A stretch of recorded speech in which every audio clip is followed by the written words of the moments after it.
Okay.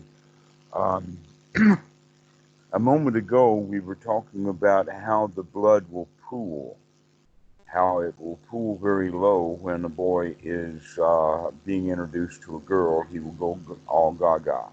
When we're digesting food, then the blood will pool in the stomach area for the help of digesting food. But it also will pool there at other places in case of deep sadness and things like this. It will also pool in the chest area kind of normally. That's a Mhm. normal place for and the reason for that is because that's where the heart is, that's where the lungs are, that's where the kidneys are. All of the work of the blood work that's to be done, other than in the stomach of picking up nutriments. All of it is done in this higher chest area. Mhm. Now, the important point is to recognize that in the normal posture that we have, um, blood has to be pumped uphill to the head. And that so long as things are working properly, that means that the downhill is easy enough to come. So the blood that we're no longer needing, they call it arteries and veins. It goes up through the arteries into capillaries and back down through the veins. Uh, so what happens though is that um, people will begin to have a bit of tension or constriction of the muscles around the neck area. This is also especially true with the feelings that are associated with fear or the feelings of anger, because fear and anger are related. It's a protection mechanism, in fact. Um, the reason that protection mechanism is there is based upon our genes. It's really, really old, and it's almost no longer necessary in our society, but the holdover from ancient times is still there. So let me give you the example of the lion and the lion's mane. The big, heavy male lion has a heavy mane. What's that Mm. mane for? To protect him from the bite on the neck. Of other lions, Yeah. precisely. Okay. That in fact, I've got a dog here. I don't see her around. Pumpui. Pumpui has a big, heavy coat, but it's heaviest around her neck area. Mhm. Okay. Now, when a lion takes down an animal, um, they will jump on its back or get any claw hole they can in it. But the kill is always done on the throat.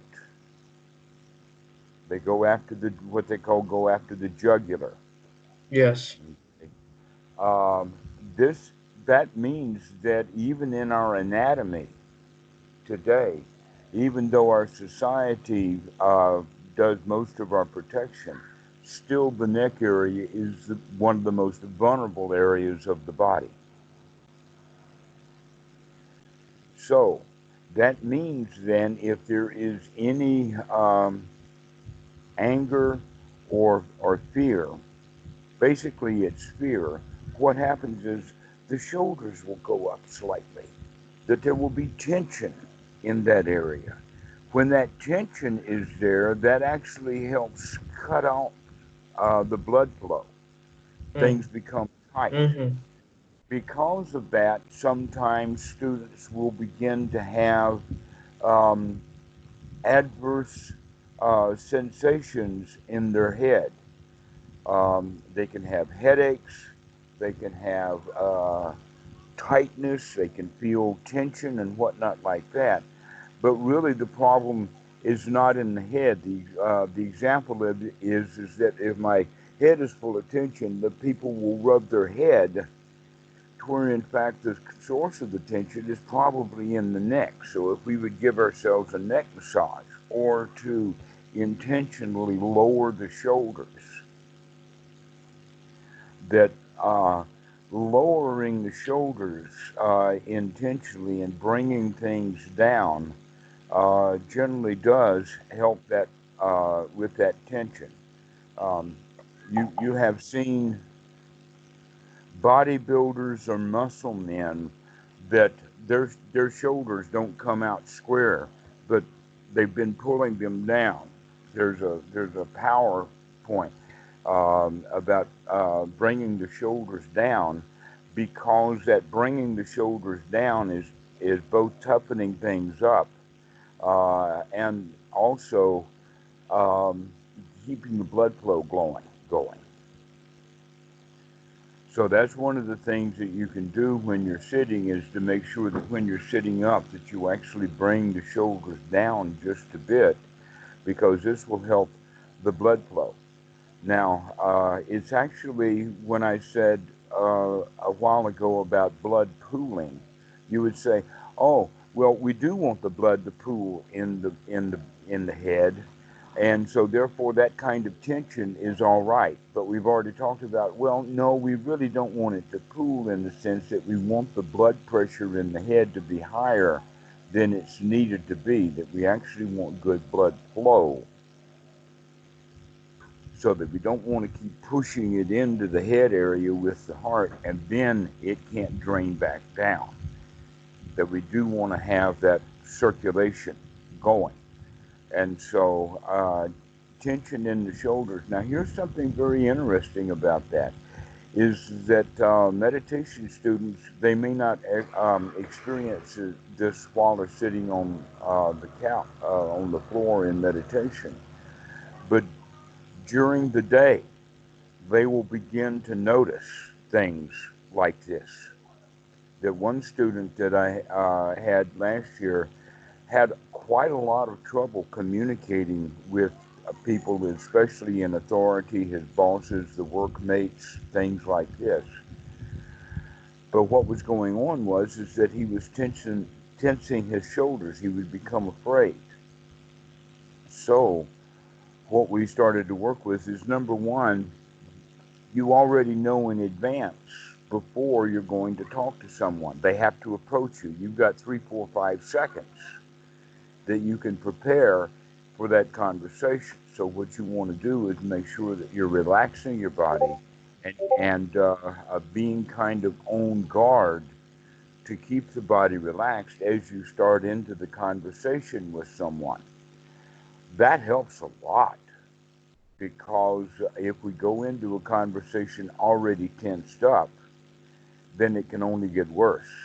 But if we walk into a conversation with intention of having relaxed shoulders and relaxed, and the attitude, I can handle this conversation. This is nothing. Okay. Never mind that this is the big boss. It's still, I can handle it. That in fact, the guys who have thoughts I can't handle it are the ones who are going to get tensed up, and then they can't think straight, and then they're going to screw it up. Mm-hmm. So really, attitude has everything to do with this, and that the attitude then is to bring it about so that we can uh, live our lives in a way that's free from this kind of tension. But we find the tension in the body in many different places. As you were saying before, that sometimes you will have um, the knowledge of a feeling or a sensation in the body, but you can't quite tell where it is. Well, the answer is deep breathing anyway, is to continue to intentionally relax the body and intentionally take deep breaths, and begin to notice that that sensation or that feeling will begin to change, that things are not really static. Um, we can actually take a good look at things when we're not adverse to them. That when there is aversion, when we are averse to them, then we we really don't want to see it. We want to kind of push it away. And because we're pushing it away, we don't see things very well. But if we go actually to inspect it, generally we find out that it's not really as bad as we thought at all. That that in fact the major issue that's going on is not that feeling, it's our or the sensation, it's our aversion to it.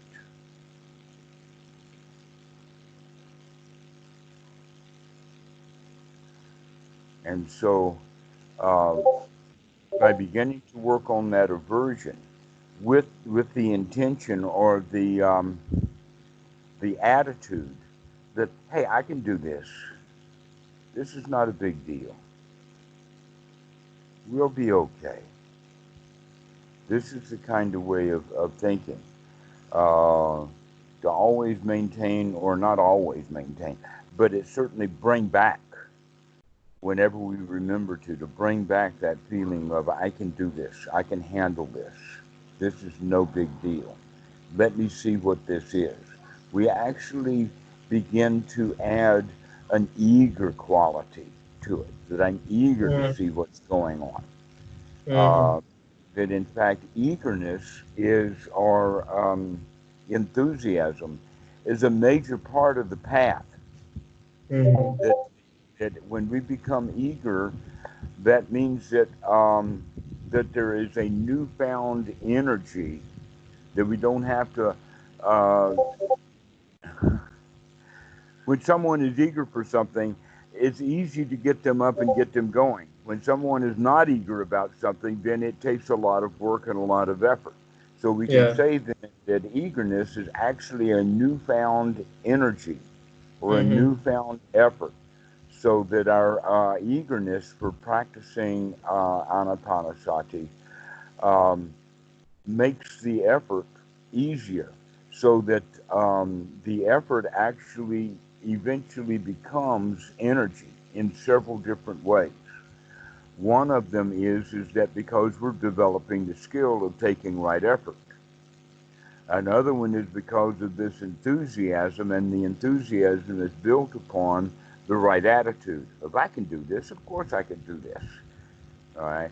And so those two things in combination together, both the fact that you've been developing the skill for it and also the attitude is growing, that then we become kind of determined.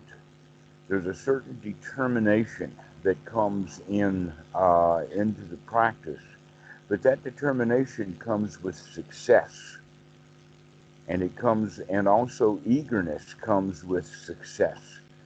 So the Mm-hmm. beginning successes that we have then begin to grow. And so we want to begin to change the mind out of the hindrances or the normal thinking patterns that we have into the thinking patterns of, what's this? What is that?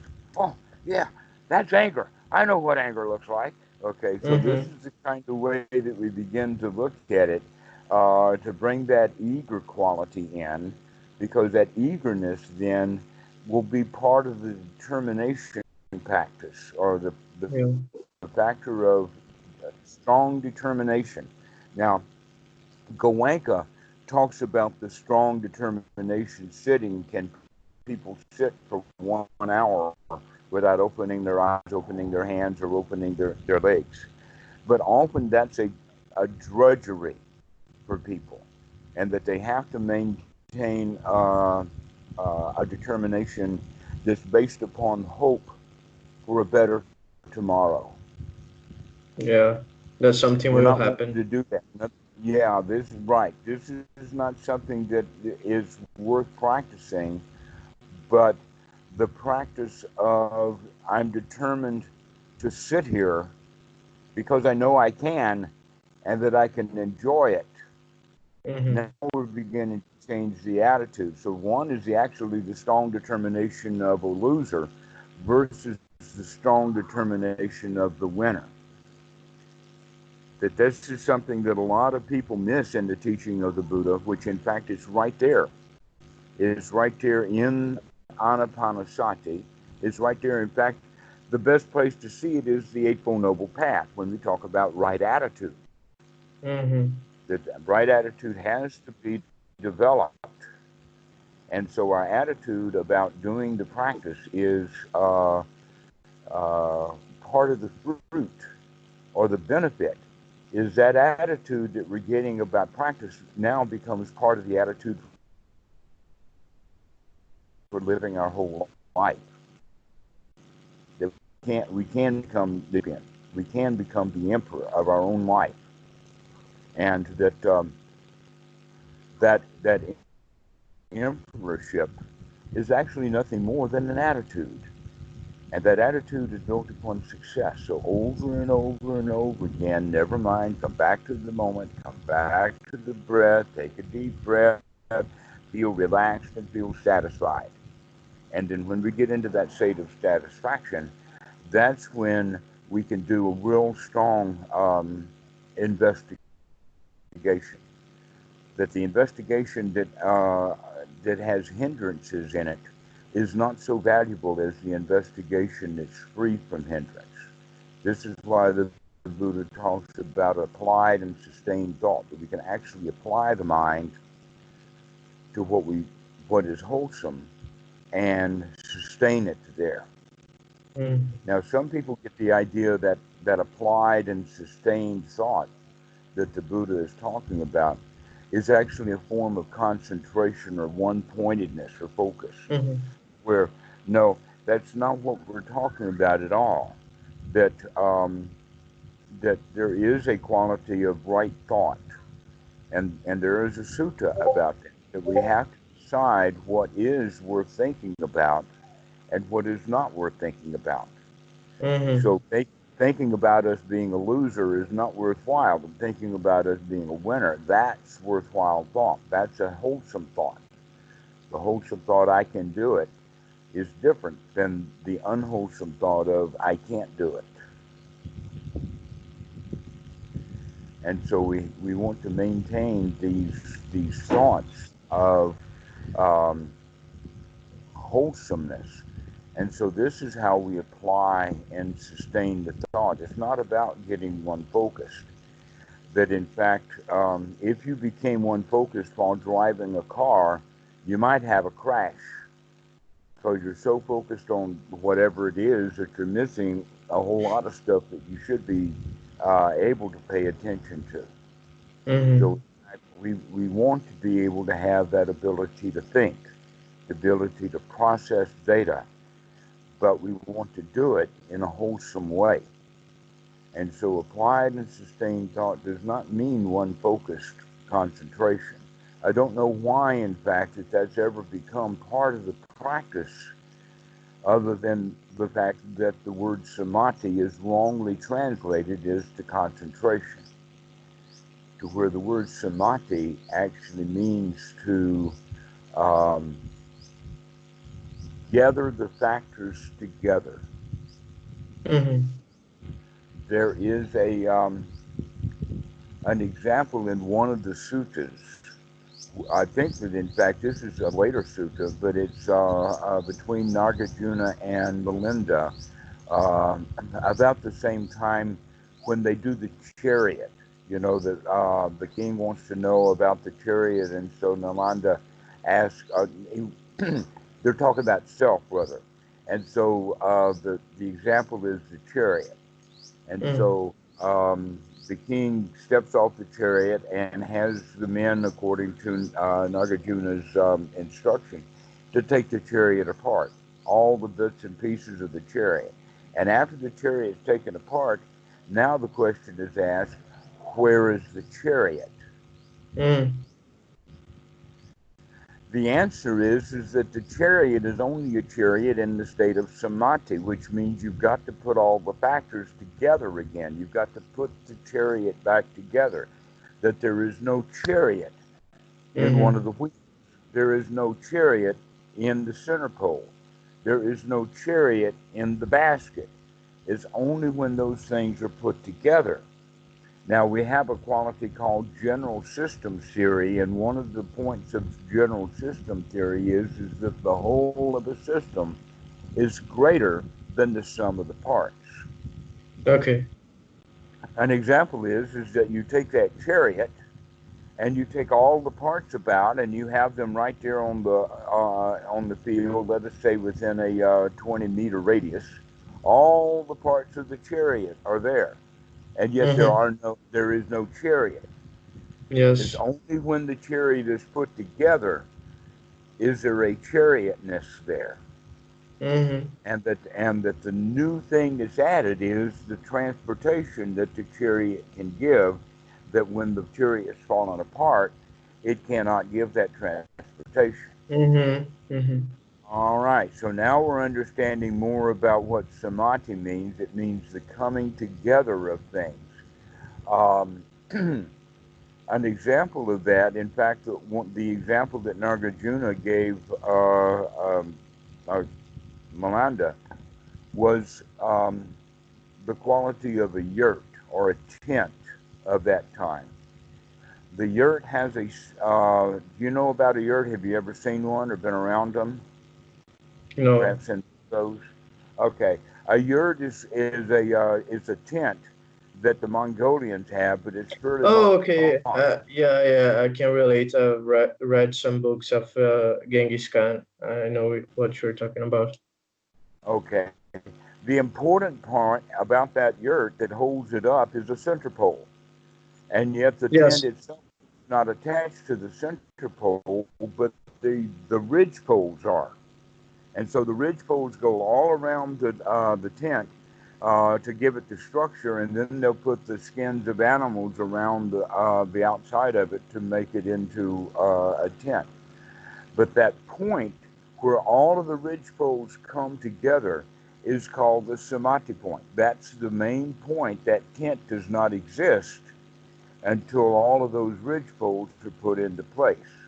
Mm-hmm. Another example of that is the Western American teepee that have long poles, and all of the poles, maybe 10 or 12 of them, all connect together at the top, and that they're bound together. And in fact, the American Indian teepee is really easy to take down, to carry around, and to set back up.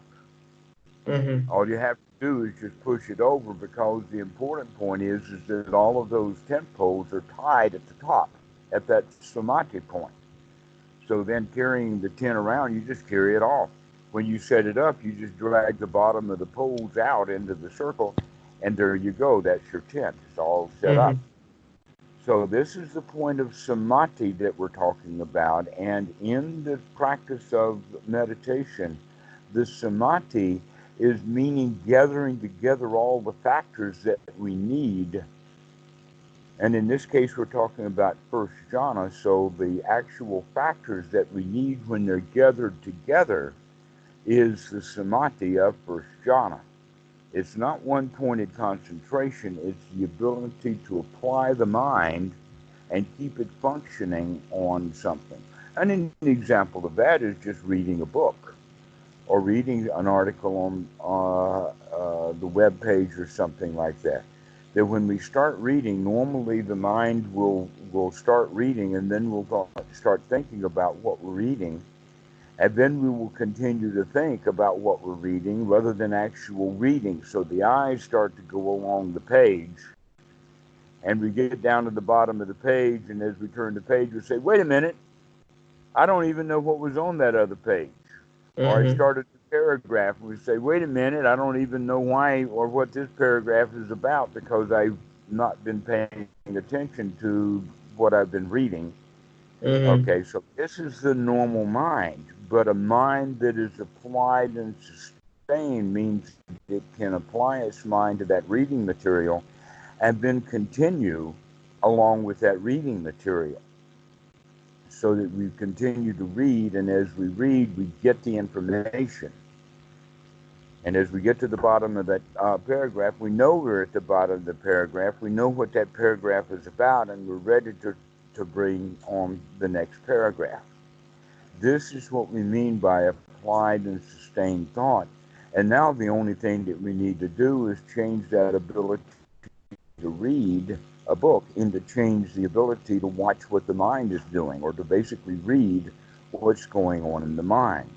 Mm-hmm. Except in the case with the mind, we're going to start working on it in the sense of we're only going to allow wholesome thoughts in and not allow unwholesome thoughts. That this is the way that we would practice in, is to make sure that we're only going to allow wholesome thoughts in, and this is sustaining that mind state, especially if it's got the other factors. When it's got the other factors as well as applied and sustained thought, then we have all of the factors of the first jhana. Mm-hmm. Now, in fact, the very, very important one is to be free from hindrances, to be free from the scattered mind, to be free from all of the stuff about the past or the future or random thoughts or any of that kind of thing. The hindrances. And yet so many meditators, they think that their job is to gain concentration, and so they're trying to get concentrated and focused while the hindrances are still there. Yeah, yeah. And so they're not There is getting, something. go ahead. There is something bugging my mind right now because when we talk about like allowing or not allowing thoughts to come, it makes me think there is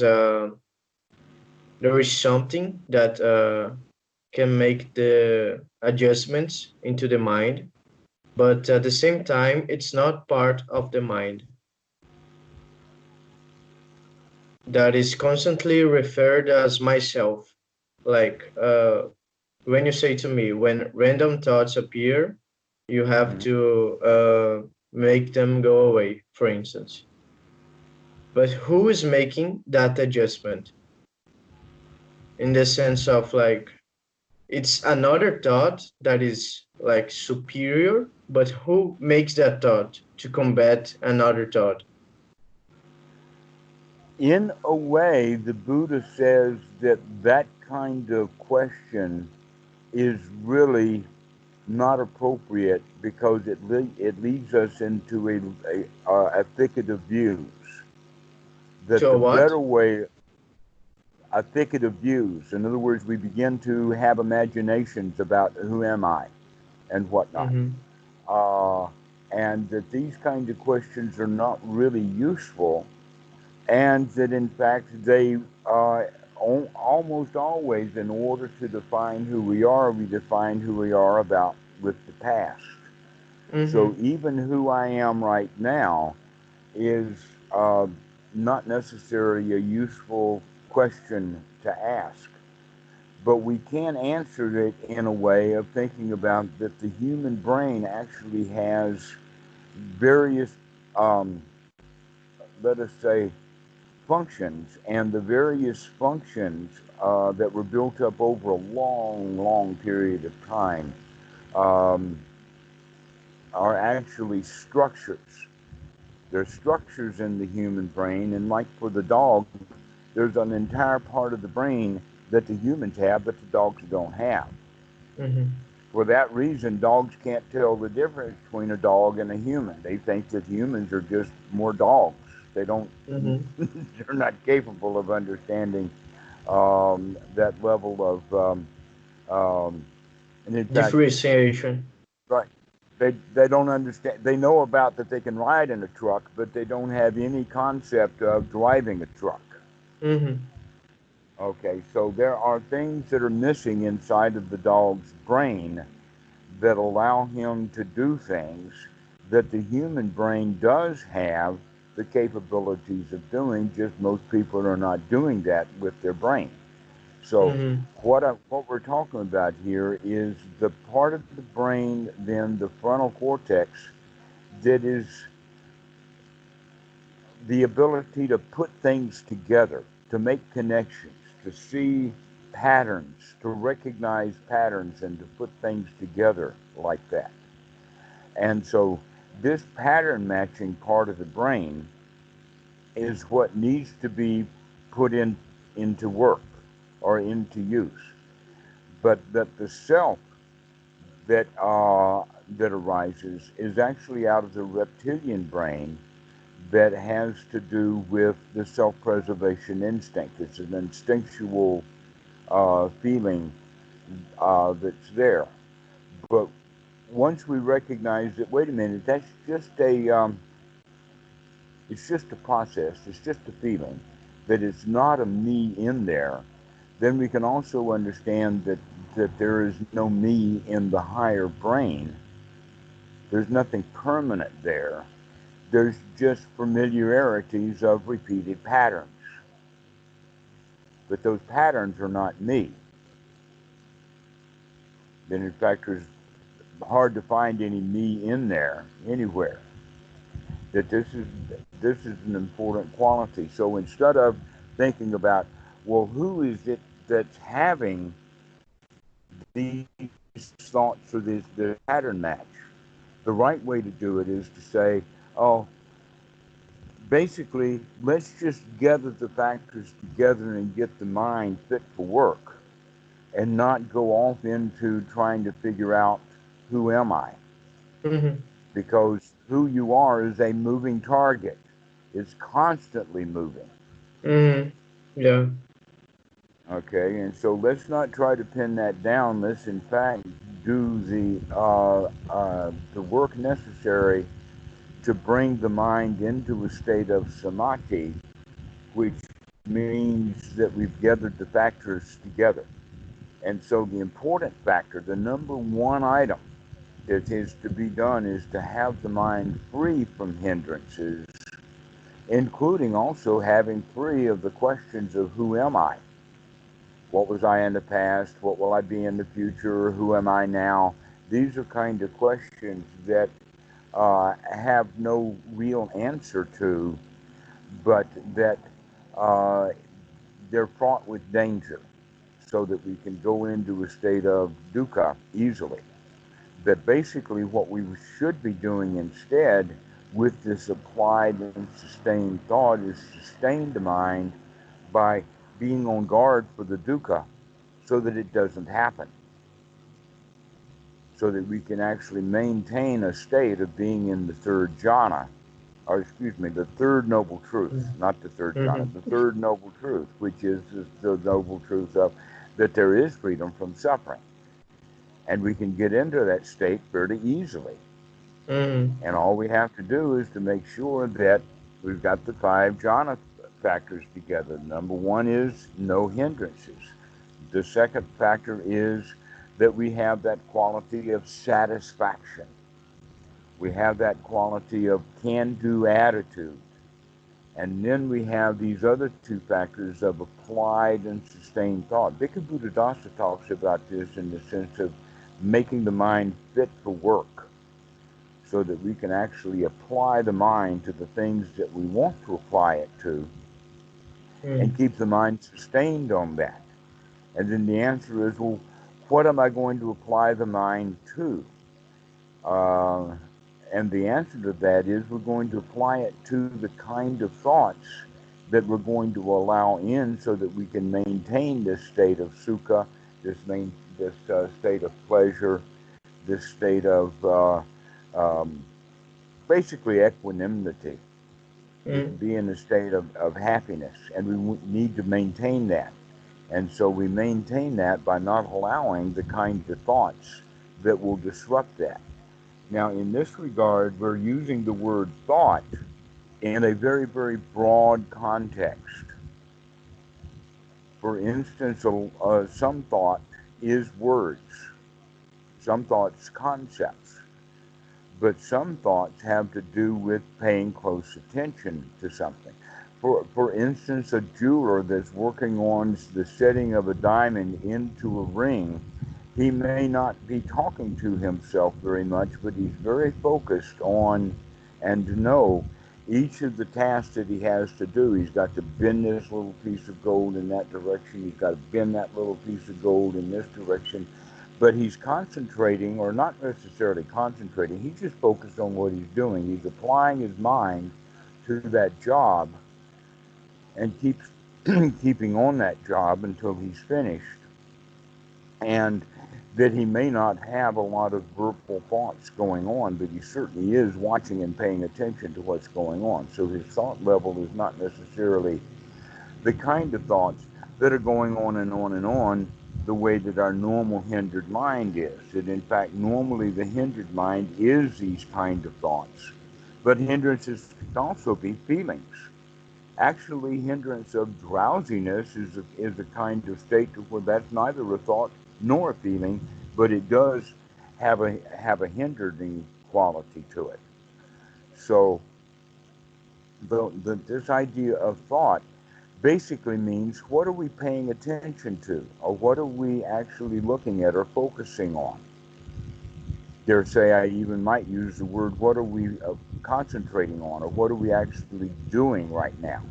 This is actually the quality that we're using for thought, in the sense that we want to apply the mind into the kind of thought that keeps us in the here now. So Mm-hmm. one of the thoughts we can have would be the wind on the arm. Another thought would be the in breath. Another thought we would be having would be the out breath. Another thought that we would be having would be the dance of the trees.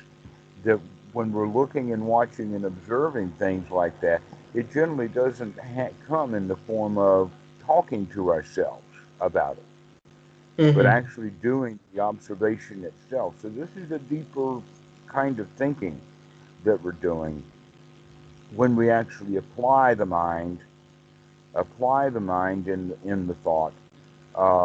Means that we can sustain it, in the sense of sustaining us being in the here now.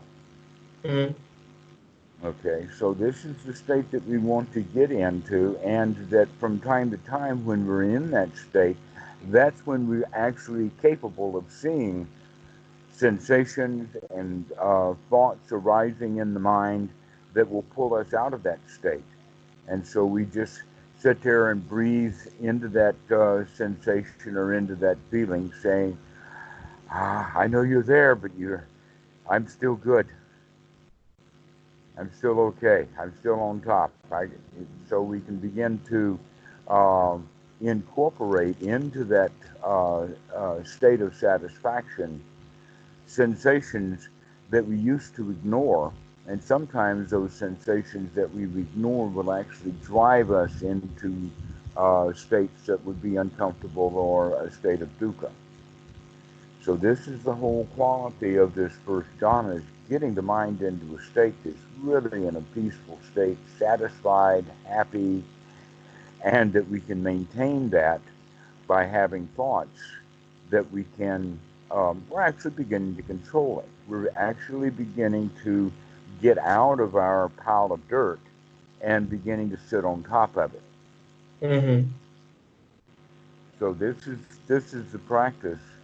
Uh, and I know that I've said this over and over again, but it's certainly worthwhile to remember that there's this is actually a fairly easy thing to do, and it's very satisfying. But then the mind will start up, and it goes away again. And so we Yeah, have to it's remember good to to come hammer back. it in the head. Yeah, yeah, for sure. Hmm. And so over time, we begin to guard the mind more and more in our normal lives, to make sure that the kinds of thoughts that we're having are, in fact, wholesome thoughts. And so, thoughts of people that we used to compete with, whenever that person comes to mind, we can change our thoughts about him in two ways. One is we can change it from thoughts of competition or thoughts of teaching him something, into thoughts about how nice a guy he is, or the better thing to do is just to throw those thoughts about that guy out altogether. Don't have to think about him now. I can come and think about this present moment instead. Yeah, I was kind of like noticing it yesterday. When you're mad at somebody, it's like you're being mad at a memory, just a memory. Yes. You actually cannot be mad at somebody. just to his impressions. Isn't that amazing? Yes, that Yeah. most of our anger is ill placed. Mm-hmm. Absolutely. And when we see that, we can begin to laugh at it and say, I don't have to feel angry anymore. There's no reason to feel angry anymore.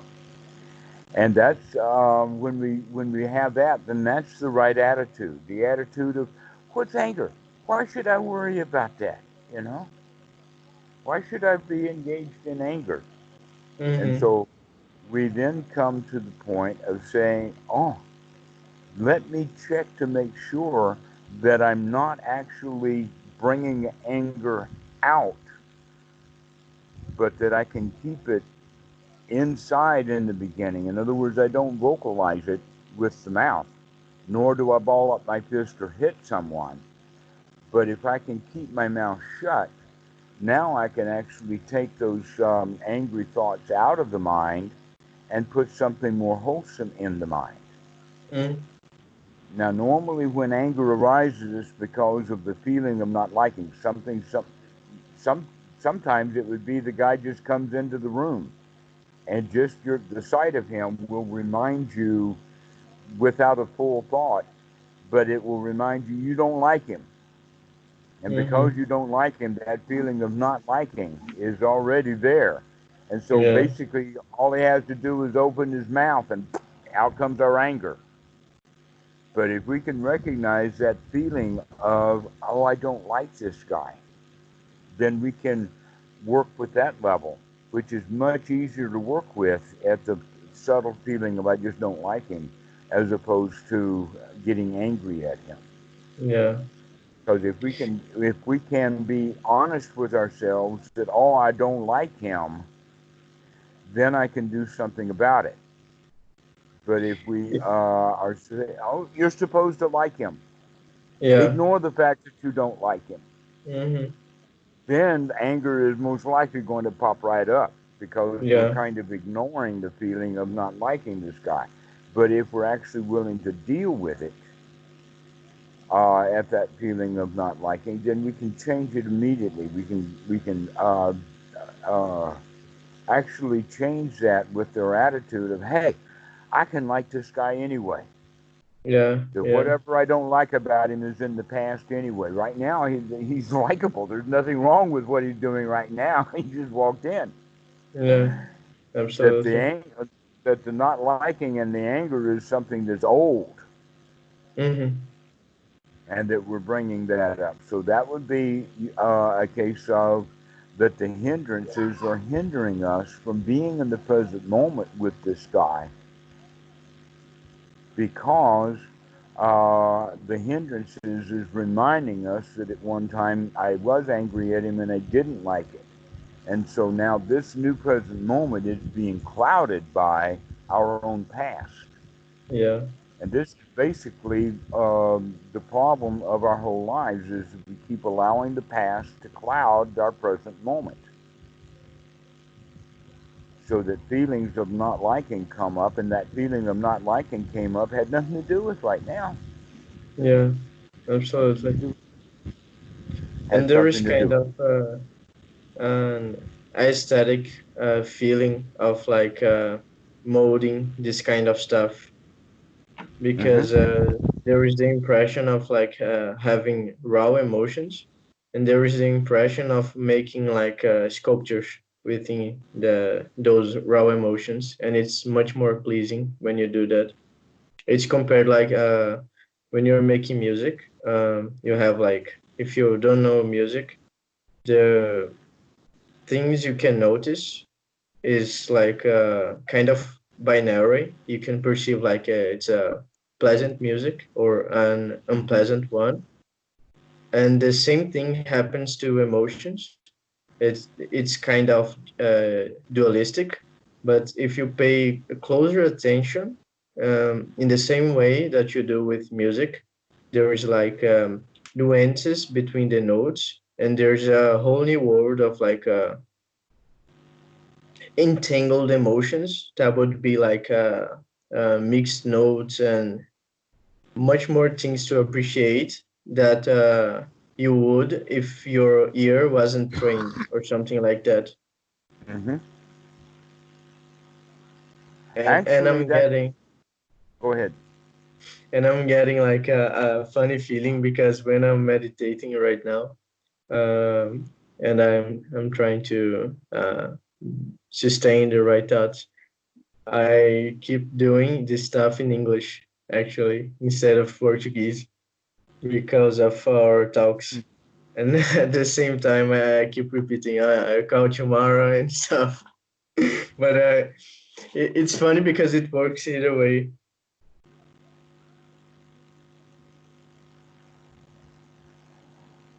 Well, what you're talking about is very, very typical. This is the way that the human mind operates. And so, also, I got to congratulate you that you're actually making some good progress. The Thank you. things you're beginning to see it, and so the right way to do is to continue on with this, making sure that you have the ability to decide what kind of thoughts you're going to allow yourself to have. Hmm.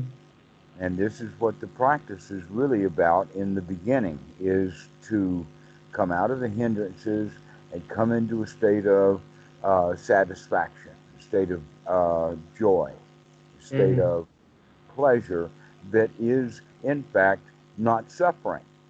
Mm. But that whenever we're in hindrances, we're probably going to be suffering in there someplace. And so, in order to come out of the suffering, we have to come out of the hindrances.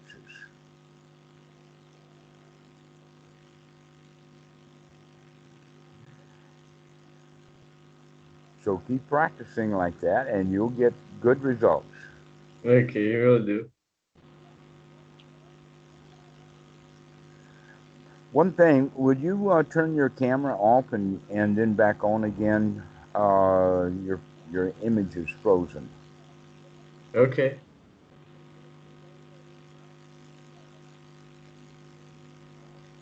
Did I return? There we go. Now it's good. Okay. Okay. Okay. So anyway, I'm really glad to hear your report. This is good, Thank you. making good progress. Um, so stay with that. Make sure that your shoulders are relaxed. That when you're sitting up straight, and that the Hmm. shoulders are relaxed, and then you can have good blood flow. Okay. And with that deep breathing, it really does energize the brain. You can become tingly alive. You can feel it. You can feel like, Yeah. oh wow. Hmm.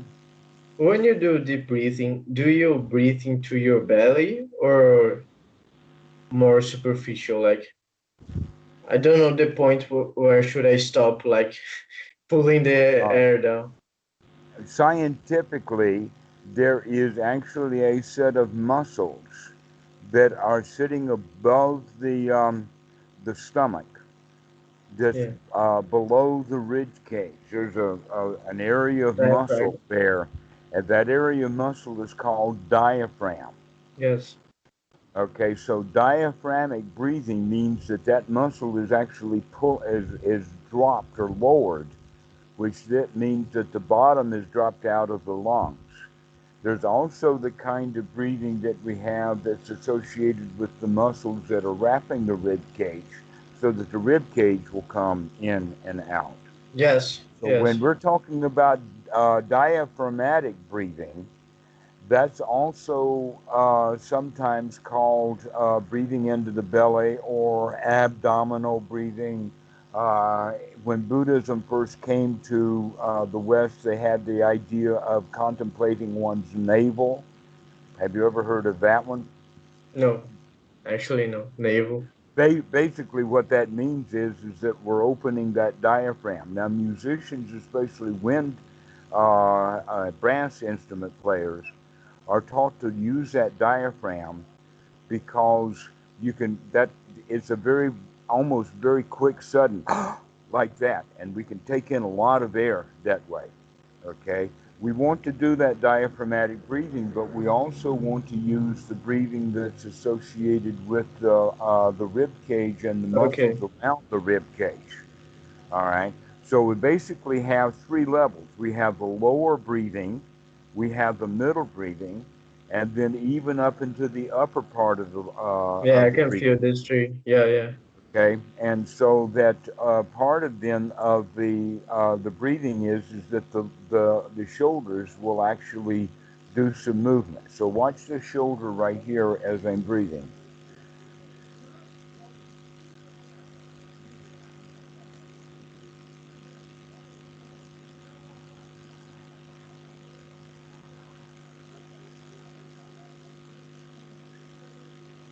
Now, actually, I'm intentionally breathing into the belly or into the diaphragm, but the breathing actually goes with the so that as the breath comes in, it actually fills up the upper Yeah, part of the lungs right too. here.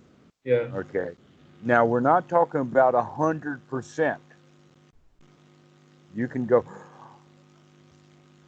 and take more and Until more air. you, That's not what. Yeah, yeah. that's not what we're intending to do. It's sort of like a guy who goes to the really cheap gasoline station, and so now he's going to top up, and so after he fills his truck completely, he jumps on the bumper to shake the car to get any air out so he can put a little bit more gas in. We're not doing that kind of breathing. That's not what we're doing. We're making it easy, an easy, long, deep breath. And so we're not trying to fill up completely, nor are we trying to empty completely, but rather we're doing it in a nice, long, easy way. Now, as far as the mouth and the nose go, the out breath can be done with both the nose and the mouth together. But breathing in, it's better to breathe in if you can, if you've got clear nostrils. Then breathing in with the nose is better because breathing through the mouth will get really dry. Also, breathing in through the nostrils um, cleans the air because there's a lot of hairs in there Filtering. Yeah, yeah, and yeah. a lot of stuff. And so it's better to breathe in through the nostrils if they're clean and we're getting good airflow. There's something else about that also, and that is if we breathe in through the mouth, then we're bringing moisture out of the mouth into the lungs, which we don't need there. That we want the dry air coming in through the nostrils so that any fluid that's in the lungs can get into the air that's there and then come out. That in Mm-hmm. fact they have been experimenting, possibly for the very first time because of coronavirus. They were killing a lot of people by putting people in a hospital bed the way that people have been in hospital beds for the past 300 years. Mm-hmm. And that when we are laying down on our backs, it makes difficult breathing very Two. difficult. Yeah. Also, they said, okay, well, we're going to lay them on their stomach. That's better, but they're still having trouble. If they would learn to lay the coronavirus patients over on their side so that they could breathe better, then they would be much more healthy. Mm-hmm. Okay, so this is also associated because of the one of the problems that people have, and I'm talking about serious problems. My grandmother died at the age of 101 because they were giving her morphine, but they were giving her morphine because she had um, pneumonia. She had congestion in her lungs.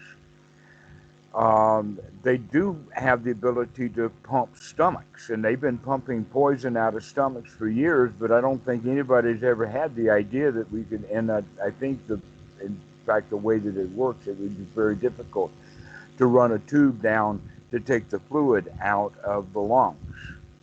However, there are breathing techniques which can help us to do that. And this anapanasati breathing is, in fact, a breathing that will help clean the body's all of that moisture. It's a much healthier way of breathing, and not only that, but um, like with a an infection or a virus or something like that, as well as little small pieces of uh, broken down molecules that are built up in the kidneys. The kidneys actually have two functions. One is the cleaning of the blood, but it's also a storage mechanism for the adrenal gland to then grab all of this stuff again, recombine it into cortisone and um, adrenaline, and pump that back into the blood, right? Well, when the adrenaline begins to break back down again, it gets into smaller molecules so that if we're breathing well, we can actually breathe that stuff out. So if we're sitting and angry and fuming and not breathing very well, that stuff will stay in the body for a long time. But if we can breathe those chemicals out. Um, there, there's two kinds of bad breath. The most common one, the one that they talk about, is when there's bacteria in the mouth and in the throat and around the teeth and all of the upper part. But even if we use mouthwash and brush our teeth and all of that kind of stuff, and then we lay down in bed with someone who's done the same thing, we can still smell their breath. The reason for that is that deeper breath is actually not the smells that are coming out of the mouth as the air comes by, but this is stuff that's coming right out of the lungs. Mm-hmm. That there is hot, dirty air coming out, and it's not just dirty because it's got carbon dioxide in it. There's a whole lot of other pollutions in there, and water vapor and all kinds of things. So this kind of breathing that we're talking about through Anapanasati is very healthy breathing. It's very good for the body. And it's also very good for cleaning blood, and it's also very good for waking the mind up and making it fit for work. So I'm giving yet another mini lesson on the value of deep breathing. We have to keep that breathing going, and it's good to have it where the diaphragm comes down, the area of the chest is expansion, so that the lungs can get a good amount of air around them, all the way up until the part that's in the upper part. So normally when we're breathing, we can actually move back and forth. We can feel this air going out, so that at the beginning of the in-breath, we can feel the belly. In the middle of the breath, we can feel it in the chest. And at the end of the in-breath, we can feel it up higher. Though the way that I've been breathing over the years, my shoulders start to rise right through the breath. Not at the end of the in-breath, but they rise all through the breath because of all of the opening. So this is the way that we would learn to breathe.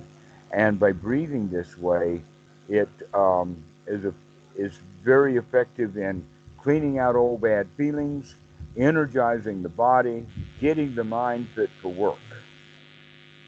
This is the value of just the breathing itself, but it has other benefits because we have to remember to breathe. We have to remember to do this. Well, when we're doing this kind of breathing, we actually, in order to do it, we have to kind of think about it. But the kind of thinking is not the kind of thinking that we would have thinking when we're reading a novel or writing code or whatever like that. Because these kind of thoughts are basically nonverbal. That we can, in fact, talk to ourselves about anapanasati. That's possible. Mm-hmm. But it's also, if we're going to talk to ourselves about anapanasati, then it's really easy for us to start talking about Aunt Judy and the argument that she had with Uncle Fred, and now we're off into the world of hindrances again. Mm-hmm. And so keeping our focus around the body is a very, very good practice to keep the mind associated around the body, the breathing. the association of the feelings and the body. By doing that and learning to control the body, we're actually changing the whole way that we do our thinking. Because normally we just let the reptilian brain from the back here do the breathing for us, while the midsection of the brain, the verbal part of the mind, is just yak yak yak yak yak yak yak all the time. Mm-hmm. Okay, so what we're going to be doing now is we're going to kind of shut that part of the yak yak yak brain down, because we're actually doing a thinking that's more observational thinking rather than ruminating about the past. So I want to make sure that you understand that when we're thinking about things, even when we talk about wholesome versus unwholesome thought, there's still this quality of verbal versus nonverbal or semi-verbal, down to deeper kinds of thought level that doesn't require so many words. That it's Yeah, a much it's like more of flow. a direct observation. So Yes, this is yes. this is this is what we're doing, is we're focusing away from letting the mind spin like that, into really paying attention to our senses, what's paying attention to the here now. And Yeah. that the one that we don't pay much attention to is the body. And so Mm. now we're going to start paying a lot of attention to what the body is doing, the rising and the Mm. falling of the chest, the sitting, the touch of the cloth, the touch of the skin. All of this is the basic practice of Anapanasati. Is actually the Burmese, they have the style called rising, falling, touching, sitting. And that's the practice of Anapanasati. Where the Mm. noting came from, I'm not sure, other than the noting of the rising and the falling and the touching and the sitting. But we can do all of that without having the mind Working so rummaging much in around in the thoughts. past. Yeah, yeah, yeah. And so it's not that stuff that we want to note. We only want to note that stuff enough to bring it, to come out of it, to come back Yes. to the here now. Just enough. Just enough, right? Yeah. So that we can come back to the here now. Push that stuff out. Aha, I see you. I see you, Go away. Myra. Out you Yeah, yeah. go.